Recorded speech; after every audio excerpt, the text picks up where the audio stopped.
Mr. Speaker, distinguished colleague, para lang po malinawan, kasi medyo nalito ako, ang ibig niyo pong sabihin, tila natapyasan ang iyong pondo nung pumasok sa Kongreso.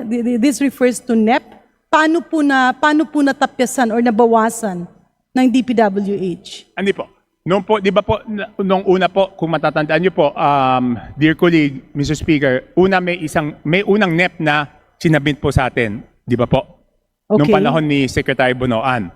Tapos, nung panahon ni Secretary Vince Dizon, nag-resubmit po ng revised NEP.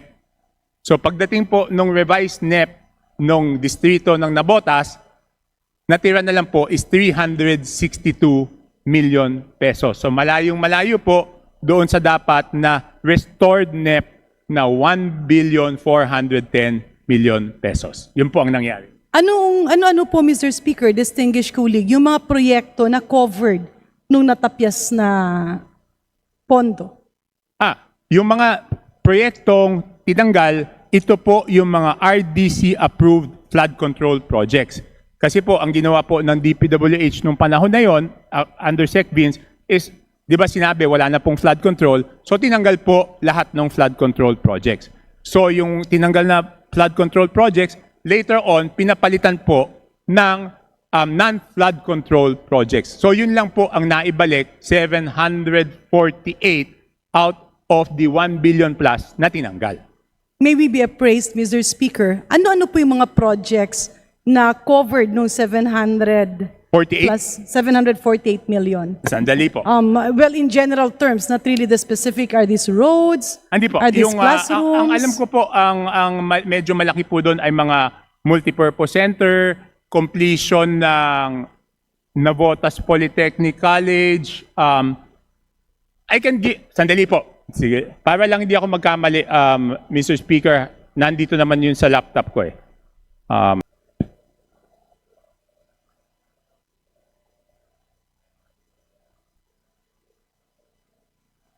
So yung mga roads, matagal, yun yung mga hindi natanggal.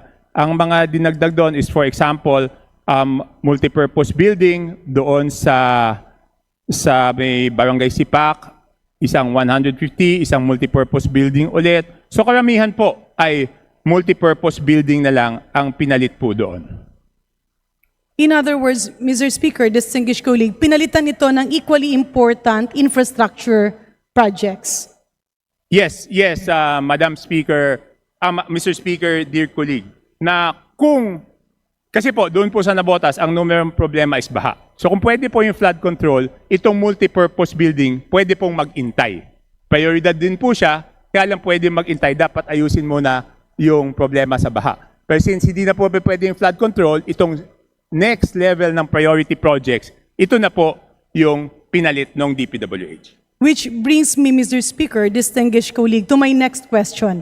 I fully understand, and we fully understand, na naging very controversial yung flood control. Kasi nga, merong mga iba na sabihin na natin, binaboy yung proyekto na dapat naging tama. And am I getting the correct understanding, Mr. Speaker, distinguished colleague, na yung reaction na ito ay parang nilahat ang lahat at kasama nga ang City of Navotas sa ngayon medyo kailangang i-delay yung programa ng flood control projects, which is in my district is synonymous or equivalent to shoreline protection projects. My question, Mr. Speaker, distinguished colleague, pwede bang ma-postpone or ma-delay yung mga baha sa Navotas? Mr. Speaker, dear colleague, yun nga po, hindi po natin pwedeng i-delay or i-postpone yung baha. Kaya lang, okay, Madam colleague, can I reply very truthfully, no? Actually po, kung tutuusin, sa tingin ko, hindi tamang solusyon sa problema yung totally sabihin na wala pong flood control projects, di ba? Dahil tulad ng sabi niyo po, kung sa inyong lugar, meron kayong dapat na We call it shoreline protection. shoreline protection. Alam naman po natin, dear colleague, kung shoreline protection po yan, kung ang shoreline is 3 kilometers, kahit tapos nyo na po yung 2.8 kilometers at 200 meters na lang ho ang hindi tapos o kahit 100 meters, doon naman papasok po yung baha, dear colleague. So hanggat hindi po kompleto ang shoreline protection, hindi po effective yung flood control project. Ang mangyayari po dyan, dear colleague, yung ginastusan na shoreline protection ay hindi pinapakinabangan ng tao hanggang hindi po tapos, dear colleague. In other words, Mr. Speaker, distinguished colleague, will the distinguished gentleman from Navotas commit to support legitimate, needed, and validated flood control shoreline protection projects at the appropriate time for 2027? Yes, of course.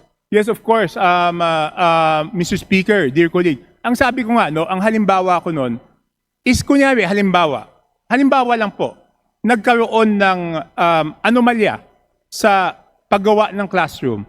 Ang ibig sabihin po ba noon, dear colleague, is isang taon tayong hindi magtatayo ng classroom? Mr. Speaker, I agree to the Honorable Chanco. At tama po kayo. Just say for my instance, Mr. Speaker, distinguished colleague, we call that Iloilo Antique Road. It's connecting the city of Iloilo to the province of Antique. At dahil nga pinutol yung section ng National Road, ay ngayon kinakain ng dagat dahil open sea yan.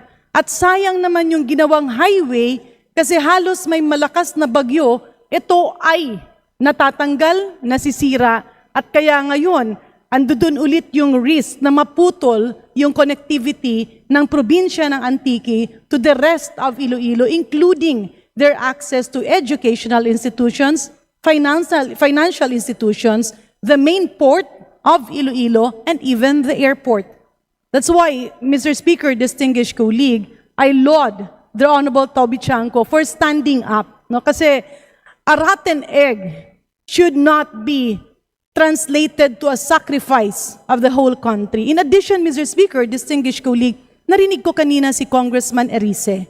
At yun nga ang paulit-ulit, and I remember asking Secretary Bunoan, then Secretary Vince Dizon, what is really the basis of allocation? Because in Region 6, I'm not sure, but I think my congressional district gets the lowest allocation of infrastructure projects. Not to mention the fact that we have the longest coastline, the many and numerous barangays and farms, and even tourism destinations.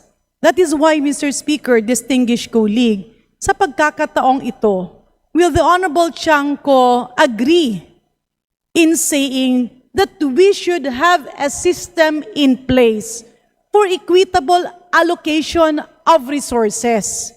Kasi nawala yung equitable allocation ng resources, depende kung sino yung malapit, depende kung sino yung nakakapasok, at depende kung sino yung malakas ang bulong, which is unfair when we talk about good governance. And Mr. Speaker, idagdag ko lang if the Honorable Chanco will agree to this, hindi kaya nawala ito? Kasi if you remember, nagkaroon ng allocation ng, was it 70-30? 70% national roads, 30% local, and then it shifted to 60-40. Mr. Speaker, alam po ba ng ating kagalang-galang na kongresista saan pinulot itong formula na ito? Honestly, Mr. Speaker, dear colleague, hindi ko rin po alam yung formula. Ang nangyayari lang po, di ba po, alam naman natin, pag tinanong natin, anong basihan? Sasabihin lang sa atin, may formula.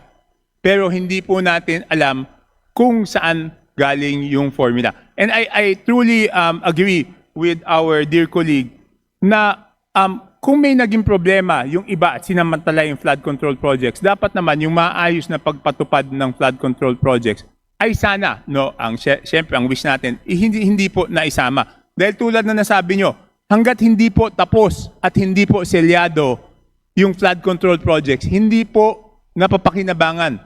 Ang nangyayari, yung ginastos na pondo po, ay nasasayang. Di ba po, dear colleague? I agree to that, Mr. Speaker. And in the interest of time, ang panawagan ko lang, Mr. Speaker, distinguished colleagues, wala na si Undersecretary Cathy Cabral ng DPWH na patuloy at paulit-ulit na pinamumukha sa kanila sa atin yung tinatawag natin nilang formula ng 70-30 or 60-40. But mind you, Mr. Speaker, distinguished colleague, hindi ba't itong formula nito ay bigla na lang ipinanganak at binuhay a few years back and it has become a reason.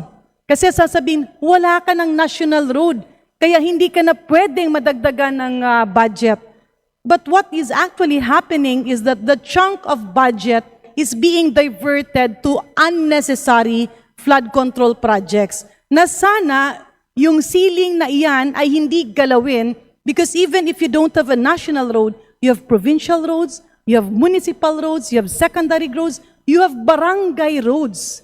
And as part of inclusive government, each and every peso paid by the taxpayer should be spent back on those who need it, not by an unwritten formula that does actually exist and should not have been used in the first place.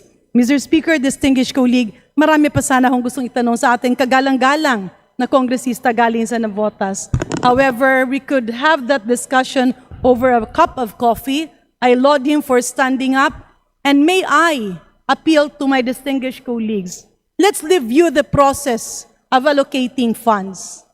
Minsan tumatahimik na lang po ako, maingay ako sa maraming debate, but mind you, it's time for all of us to stand up. And each and every Juan and Maria de la Cruz should receive the entitlement that government is due to give to them. Maraming salamat, Mr. Speaker. Maraming salamat, distinguished colleagues. Yes, maraming salamat po. Ali